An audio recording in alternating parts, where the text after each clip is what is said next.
دوستانو ښه راغلاست. یم رحماني کړی وي. هیله ده چې ټول صحتمند او خوشحاله اوسئ. راځئ د مارکیټینګ مینجمنټ اورینټیشن باندې وګورو، یعنې د مارکیټینګ د مدیریت تګلاره باندې موږ خبرې اترې کوو. صحیح ده؟ نو دلته موږ وایو چې organization design carry out their marketing strategy under 5 alternative concepts.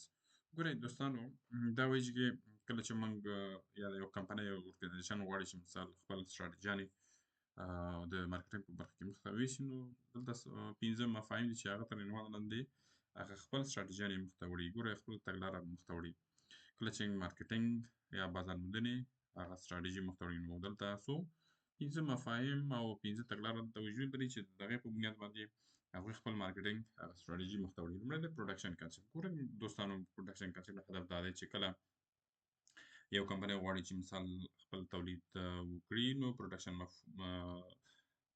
مفهوم نه هدف همدا دی چې زیات تولید وکړي او ارزانه تولید ارزانه په بیه ورکړي او پراخ ویش ولري او ښه زیات تولید ولري. یعنې هدف دا ده چې کله چې مشتری مارکیټ ته ځي او باید هغه هر ځای کې نظر ورسیږي هغه کوم پروډکټ چې غواړي که نه، یو ځای کې نه، دوه ځای کې نه، درې ځای چې هر ځای کې چې هلته ځي د هغه پروډکټ د ویش دومره پراخ وي چې هر ځای کې وګوري، د هر مارکیټ کې هلته وګوري، دوه درې ځایونو کې. نو دا د دې باعث کېږي چې هغه توجه زیاته کړي او په مقابل کې د هغه توجه په نتیجه کې هغه کولی شي چې مثال واخلي.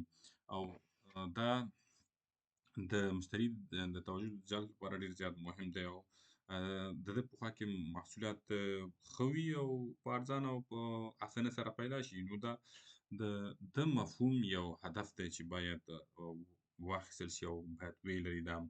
نو ځکه دا د دې اند دي چې په دغه strategy سره کولی شي چې په بازار کې زیات رسېدنه وشي او په مقابل کې خلکو ته ډېر زیات توجه د خلکو زیات توجه واړول شي او د مشتریانو لپاره ډېر زیات سیل شي. سیل چې کله زیات شو، ریونیو پرافیټ زیاتېږي او پرافیټ زیات شو، نو دلته څه کېږي؟ د کمپنۍ گروت کېږي. دا یې هدف د ده نه. مثال په ډول والمارټ یو کمپنۍ دی. والمارټ یو کمپنۍ دی چې کله چې دغه والمارټ یو کمپنۍ دی، نو هغه څه کوي؟ زیات محصولات څه کوي؟ یا تولیدات کوي.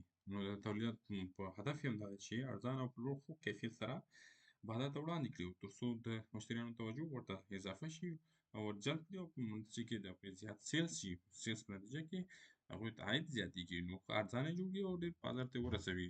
نو دا یې د strategy یو هدف دی. او بل د پروډکټ کنسپټ. د پروډکټ کنسپټ کې یوازې تمرکز کیفیت باندې دی چې محصول کیفیت ښه وي، کمیت یې ښه وي.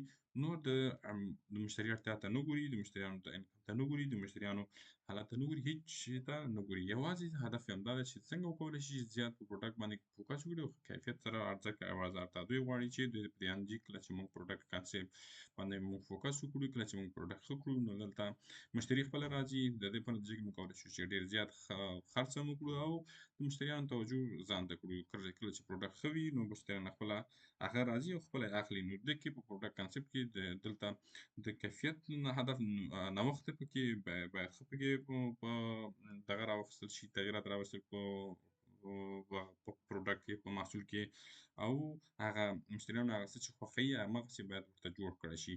نو دلته هدف د نه دا دی چې یوازې په دې کې یوازې د بازار اړتیاوې نه ګوري، یوازې په پروډکټ باندې فکر کوي او پاملرنه دومره مشتریانو ته نه کوي.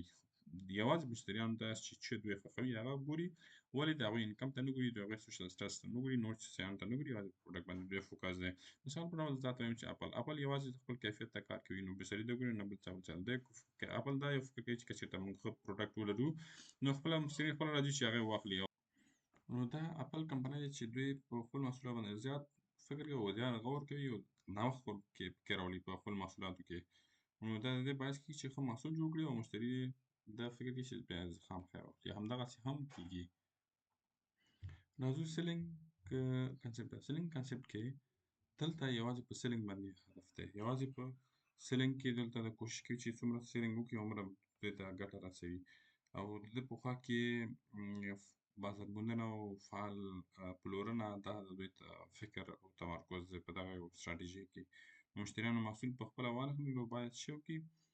باید په ورباندې په فشار سره، په زور سره ورباندې صحیح ده، یا په تشویق سره باید ورباندې خرڅ کړی شي. نو دا د سیلینګ کنسپټ دی. مثال په ډول زه تاسو ته یو درکوم چې بیمې کمپنۍ دي، هغوی کله زنګونه وهي په میډیا کې او یا هم په تلویزیون په نورو کې زیات اعلانات کوي. په هغه نتیجه کې دا څه کوي، دوی هغه هغه کوي، څه ورته وایي، انشورنس کمپنۍ، چې دوی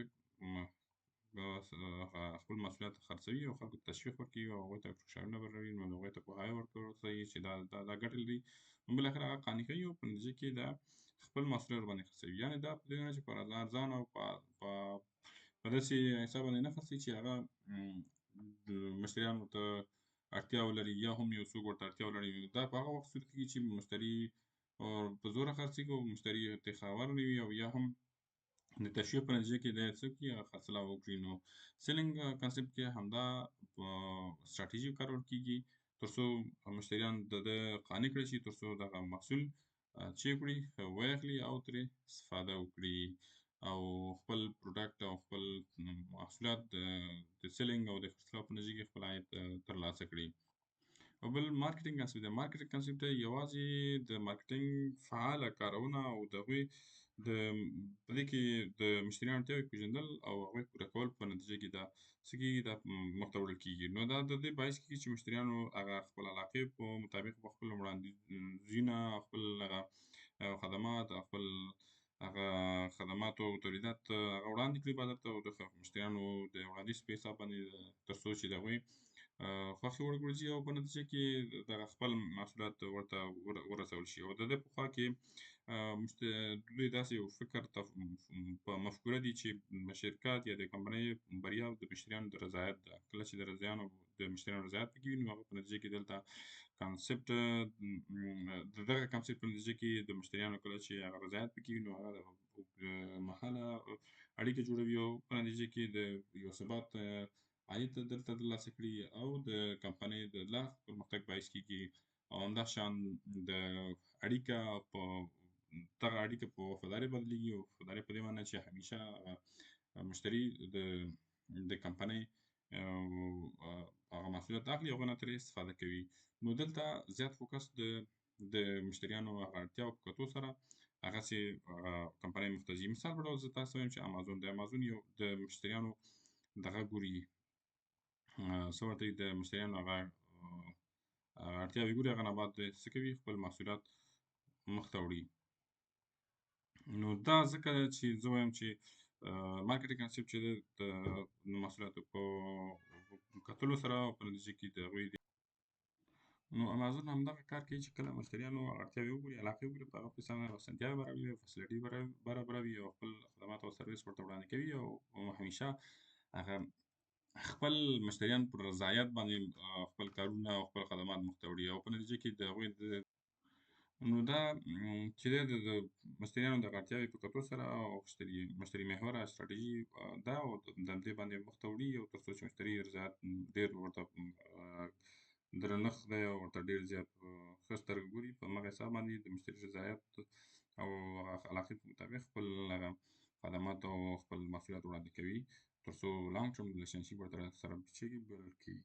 راځو د سوشل مارکیټینګ کنسپټ دا هغه کنسپټ دی چې په دې کې د مشتریانو د اړتیاوې په کتو سره د بازار د اړتیاوې په کتو سره د کمپنۍ ګټې په کتو سره بلکې د ټولنې هغه ګټې هم په نظر کې ګوري، هم په نظر کې نیسي. نو دا د دې باعث کېږي چې دلته ټولنې ته هم هغه ګټه ورسېږي، هم د خپل د کمپنۍ ته به ګټه ورسېږي. نو دا کنسپټ په دغه ستراتیژۍ کې داسې په نظر دي چې کله موږ چاپېریال ساتنه هم وکړو او د ټولنې ساتنه هم وکړو، نو دا دلته لانګ ټرم ریلیشنشپ جوړېږي او د خلکو اعتماد په باندې زیاتېږي او د دې په خوا کې یو ښه د خلکو لپاره هم ګټه رسېږي او بلکې د کمپنۍ ایمیج هم ښه کېږي درسره او په مقابل کې سوشل ویلفیر کېږي. خلاصه یوازې د خپل ګټه خپل جیب ته نه ګوري، دغه ستراتیژۍ کې یوازې کمپنۍ ته نه ګوري او دلته مشتریانو یوازې اړتیا ته نه ګوري، بلکې د ټولنیز اصلاحات او ټولنیز کارونه هم مخته وړي او تر څو خلکو ته او ټولنې ته ګټه هم ورسېږي. مثال په ډول پلاستیک کم کارونه، البته کوکاکولا دا هغه بوتلونو کم کارول د داسې باعث کېږي چې کله موږ بوتلونه کم وکاروو او یا هم داسې بوتلونه وکاروو چې ریسایکلینګ کېږي، مثلا بیا هغه استفادې وړ وګرځي، او دلته د چاپېریال ساتنه هم کېږي او د مشتریانو اړتیاوې هم پوره کوي، د دې په خوا کې کار زمینه مساعدېږي، او دا د ده باعث کېږي چې چاپېریال هم ساتنه وشي، هم د خلکو ته ګټه ورسېږي. نو دا چیرې د یو مثال په ډول زه درته په دې کې ما راته وویل.